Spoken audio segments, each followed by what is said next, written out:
in conversation with them is a real confusion on where our Marian theology comes from, that we're accused of Mariolatry. We're accused of, where do you get that in the Bible, right? That's one of the things that we hear all the time. They would say, where in the world do you Catholics get off thinking that Mary was conceived without original sin, or that Mary was ever virgin, or for tonight's feast, where do you get off thinking that Mary was assumed body and soul into heaven? I don't see that in the Bible. Well, yeah, because you need to learn how to read the Bible not as a list of proof texts, but as this cohesive narrative, as this single drama authored by a single divine author who is an artist, who's painting with brushstrokes of meaning and symbol and parallelism, and there's layer and layer and layer of meaning, like a oil painting that's layered and layered and layered with different shades and colors and hues and underpaints and overpaints, all of those things. You have to, in other words, you have to learn how to read the Bible like the early church read the Bible.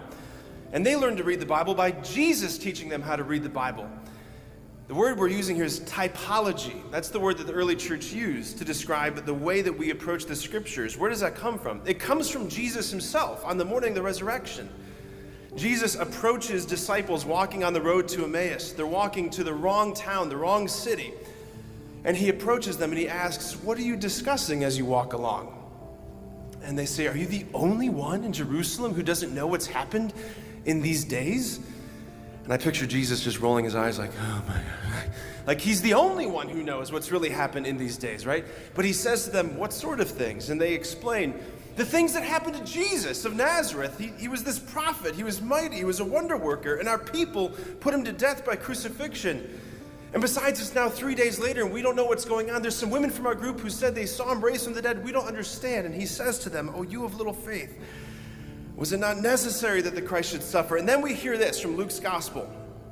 And beginning with Moses and all the prophets, he explained to them what was said in all the scriptures concerning himself. In other words, he was pointing to them how everything that was happening in the Old Testament, the people, the places, the covenants, all of the miracles, all of it, he's pointing how the old was being fulfilled in him, how he is the fulfillment of everything that came before him. So with those interpretive lenses, can we find the Assumption of Our Lady in the scriptures? Yeah, we sure can. If you want to understand who this woman is and what this feast is about, you have to understand the Old Testament background, specifically the Ark of the Old Covenant.